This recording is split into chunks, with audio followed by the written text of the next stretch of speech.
I put labels. Chain stitch, lower looper,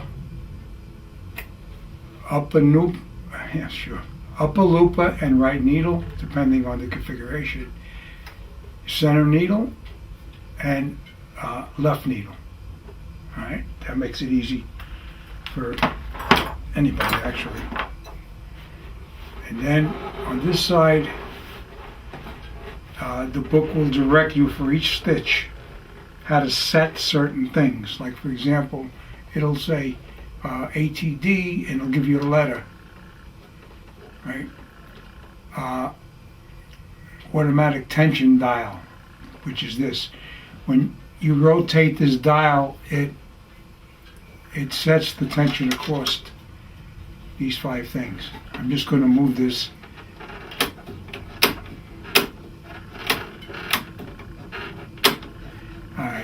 They're right now they're set in the middle. They're set for the auto position. And I got to make sure that I didn't change this from the setting in the book for the triple cover hem stitch. All right. And in addition, you got your stitch length dial with the settings in the book for a particular stitch length dial. I put that there. And on the other side of the machine, I also labeled it with the control, the name of the control. And then you look in the book, you just look to the side, the right side, left side. Okay, so let's get going. We're going to do this. We're going to do this step by step. Okay.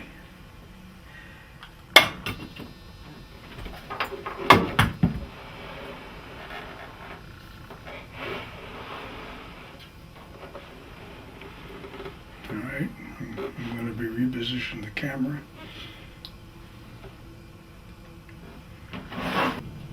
Alright, first thing we're going to do is we're going to, I showed you the basic machine with the basic controls. Now here is just say the first thing we're going to try. Triple cover hem stitch. In here they call it triple cover stitch, and they show you in red the 3 needle positions. That's left, right, and center. And then in the book, I'm gonna show you in the book, and then I'm going to show you on the machine. So basically what I'm showing you first is the directions. That should be good enough. I was going to say angle the camera. Alright, so to start off with, you're nice and relaxed. You got the machine in front of you. Alright, you put the kids in the other room, or put the TV off, radio off. Anyway, I have my cup of coffee on the right out of the way so I don't hit it with my arms or bang it. Now, here is the setup. Back out a little bit. We're going to do step by step. Okay. Alright, we start out. It shows you the looking at the needle bar as you see it in the machine. And here is looking up, as if you were looking up at where the needles go. Alright. So the setup for this particular stitch, ATD, alright, here's the ATD dial, right there, and they want it at J. There's a little tab here, okay, J. And it's always best, so I'm standing up, it's always best that your eye level, like sitting in a chair. So this is set to 10. 10, yeah, sure, J. All right. Lever, cover stitch, needle, center, threaded. Okay, so that's the first thing we know. And then the second thing we're looking at, right cover stitch needle, green, threaded. Upper looper is disengaged, not threaded. Looper disengaged, not threaded. Okay.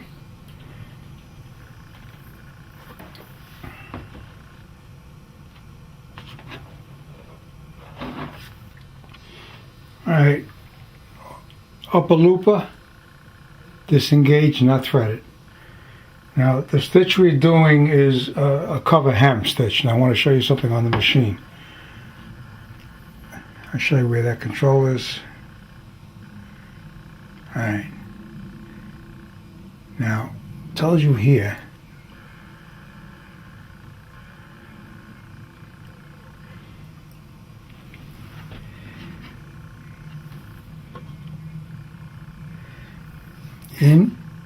in here it says push clutch button to the left. That's this, the white button. See?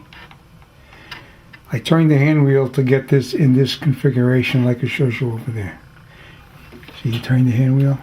Okay. And it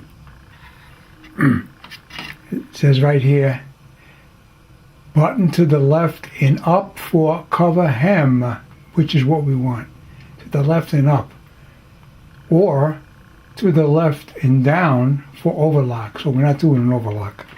So now the first thing I wanted to do with this, being that this machine's brand new, this shaft right here, shaft here, it's in need of just a drop of oil on it. Just put a little drop of oil. Just work that.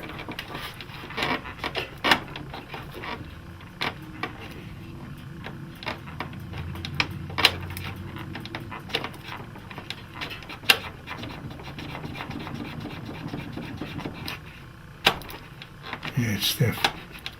Working in though. That's better than it was. Alright, so that's down.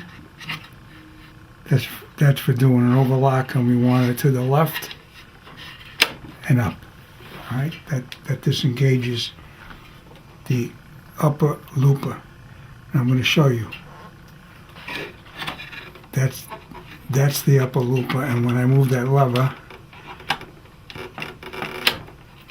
you see that move. That's disengaged.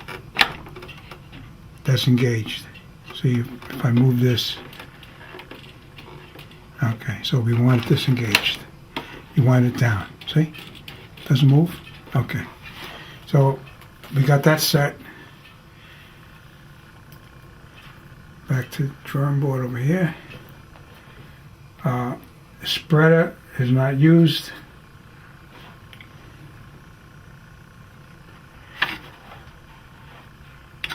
There's a lever in here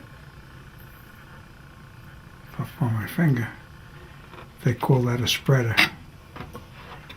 There's a lever you move up and down, but we're not doing that now. Okay, so now we're going to start bringing the thread in. See, they got this thread here, and I got to pick up a thread. All right, that's the last thread. I'm going to hook my brown to this, and then hook my needles to the orange, blue, and green.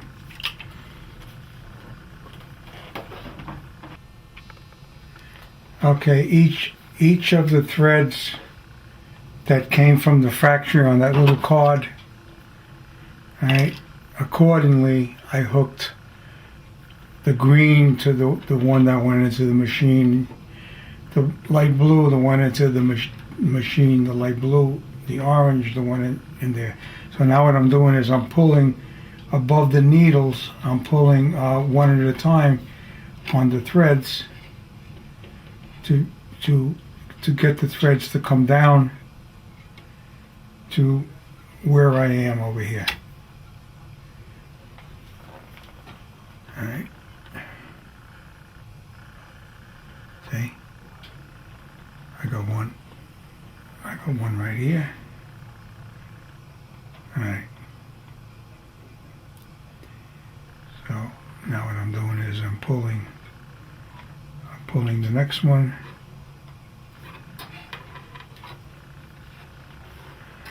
Gonna make sure we don't.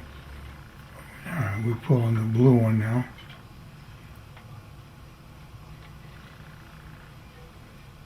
Okay. Light blue come out. And now let me get the other one.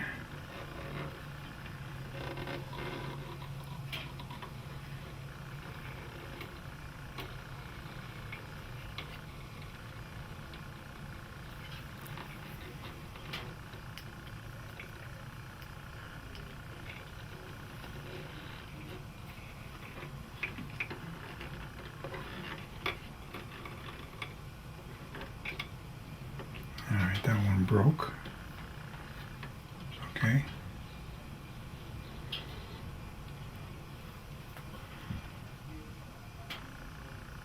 Okay, I got my threads down there. So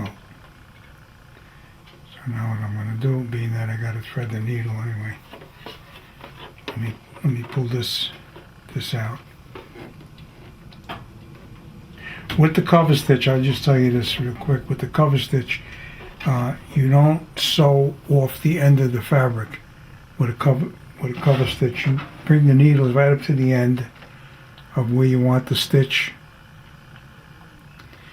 and then you bring the needles up out of the fabric by turning the hand wheel backwards, like a half a turn, and at that point you pull on the thread. You pull the thread up out of this area here, and of course this is initially, so I got a rat's nest here. So probably what I want to wind up doing is just clipping it and pulling it out. Alright, that happens. Better off just getting rid of it. You know, sometimes you get a little lost, you can't see it, I'm not sure what you're doing. You could take the presser foot off if you want to see underneath it. It has a button. You can see it there. See that button? You push that, right? And it drops the presser foot. You can just pull the presser foot out of the way.